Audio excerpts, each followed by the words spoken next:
ഞാൻ നമ്മുടെ എറണാകുളം ചുറ്റിക്കാണുന്നതിൻ്റെ രണ്ടാമത്തെ ദിവസത്തെ വീഡിയോ ആണ് കേട്ടോ ഇത്.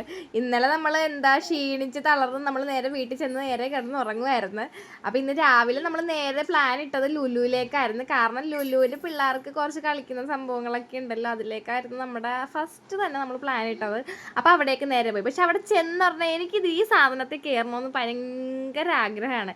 അതായത് ഞാനിവിടെ എപ്പോഴൊക്കെ വരുമ്പോൾ ആഗ്രഹിക്കുന്നുണ്ടോ, അതായത് 2 പ്രാവശ്യം ഞാനിവിടെ, 2 കൂടുതൽ പ്രാവശ്യം ഇവിടെ വന്നിട്ടുണ്ടെങ്കിലും എനിക്ക് ഇതിനകത്ത് കയറണമെന്ന് ആഗ്രഹം തോന്നിയ 2 പ്രാവശ്യവും ഞാൻ പ്രഗ്നൻ്റ് ആയിരിക്കണ സമയമായിരുന്നു. അതുകൊണ്ട് എനിക്ക് ഇതിനകത്ത് കയറാൻ പറ്റിയിട്ടില്ലായിരുന്നു. അപ്പോൾ എന്തായാലും ഈ പ്രാവശ്യം എന്തായാലും അതിൻ്റെയൊക്കെ കൂടിയിട്ടുള്ള ക്ഷീണം തീർത്തേക്കാന്ന് വിചാരിച്ച് ഇതിലേക്ക് കയറി. പക്ഷെ കാവടി തുള്ളി പോയ ഞങ്ങൾ 2 പേരും തിരിച്ചു വന്നത് ട്രാജഡി ആയിട്ടായിരുന്നു. കാരണം എൻ്റെ പൊന്നു ഒരു രക്ഷയില്ല. അവിടെ അതിനകത്ത് ഫീലിങ്സ് അതിനകത്ത് പോയാലേ നമുക്ക് മനസ്സിലാകത്തുള്ളൂ. നമ്മൾ വിചാരിക്കുന്ന പോലെയല്ല ഗെയ്സ്, നല്ല പാടാണ് കേട്ടോ. കാരണം നമുക്കൊന്ന് അനങ്ങാൻ പറ്റത്തില്ല. അനങ്ങാൻ പറ്റുന്നത് പൊക്കോട്ടെ, കുറച്ച് കഴിയുമ്പോൾ നമ്മൾ ചവിട്ടി നിൽക്കുന്ന സാധനങ്ങളൊക്കെ താഴേക്ക് പോയിട്ട് നമ്മൾ എന്നിട്ട് എയറിൽ നിൽക്കുന്നൊരവസ്ഥയാണ്.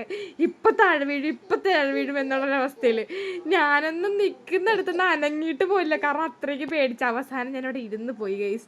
പിന്നെ നേരെ ഇറങ്ങി വന്നിട്ടുള്ള ഞങ്ങളുടെ അവത്തിലെ എക്സ്പീരിയൻസ് ആണ് ഷെയർ ചെയ്യുന്ന അവസ്ഥയാണ് ഈ കാണണം. പിന്നെ പക്ഷേ കുറച്ച് കഴിയുമ്പോൾ തലകറക്കം പോലെ തോന്നി കേട്ടോ. അതുകൊണ്ടാണ് ഇത് അവിടെ കുത്തിപ്പിടിച്ചിരിക്കുന്നത്. ഛർദ്ദിക്കാൻ പറ്റുമോ തലകറക്കം വന്നോ ഞങ്ങൾക്ക് തന്നെ അറിയാൻ പറ്റാത്ത അവസ്ഥ.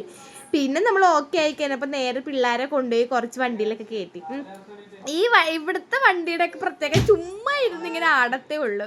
പക്ഷേ 60ഉം 70ഉം റേറ്റൊക്കെ ചാർജ് ചെയ്യണം, എന്നാൽ മാത്രമേ ഇതിങ്ങനെ ആടത്തുള്ളൂ. പിന്നെ നമ്മൾ വിചാരിച്ച് എന്തിനും പിള്ളേരെ ഇങ്ങനെ വെറുതെ ആട്ടാൻ വേണ്ടിയിട്ട് ചാർജ് ചെയ്യിക്കണമെന്ന് വിചാരിച്ചിട്ട് നമ്മൾ കാർഡ് ചാർജ് ചെയ്തെങ്കിലും പക്ഷെ സ്കാൻ ചെയ്തിട്ടില്ലായിരുന്നു. പിള്ളേർ ചുമ്മാ ഇരുത്തിയിട്ട് സെറ്റാക്കുമായിരുന്നു. അങ്ങനെ പിന്നെ അല്ലു ഒന്നിന്ന് ചാടി അടുത്തയിലേക്ക്, അടുത്തതിന് ചാടി അടുത്തിലേക്ക്, അങ്ങനെ അല്ലുവും പിന്നെ അരവും പിന്നെ അച്ചുവും കൂടി തേരാപ്പാര ഓട്ടമായിരുന്നു.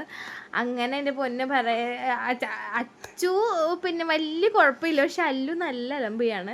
പിന്നെ നമ്മുടെ കുഞ്ഞേർക്കനെ കഴിഞ്ഞ പ്രാവശ്യം കൊണ്ടുവന്നപ്പോൾ ഇങ്ങനെ ഇരുന്നൊന്നും കളിക്കാറായിട്ടില്ല. പക്ഷേ ഈ പ്രാവശ്യം അവനെല്ലാം മനസ്സിലായി തുടങ്ങിയിട്ടുണ്ട്. അതുകൊണ്ട് അതിലൊക്കെ അത്യാവശ്യം നല്ല രീതിയിൽ ഇരുന്ന് കളിക്കുന്നുണ്ടായിരുന്നു. അവന് നല്ല സന്തോഷം ഉണ്ടായിരുന്നു കേട്ടോ. അങ്ങനെ നമ്മൾ കുറേയേറെ നേരം നമ്മൾ ലുലുവിൻ്റെ ഉള്ളിൽ തന്നെയായിരുന്നു. കാരണം നമ്മൾ പിന്നെ പിള്ളേരുടെ കുറച്ച് നേരത്തെ കളിയും ചിരികളൊക്കെ കണ്ടതിന് ശേഷം നമ്മൾ ഇനി അടുത്ത സ്പോട്ട് എങ്ങോട്ടാണ് പോയെന്ന് അറിയാനായിട്ട് അടുത്ത വീഡിയോ കാണാം. അപ്പോൾ അതുവരേക്കും ബൈ.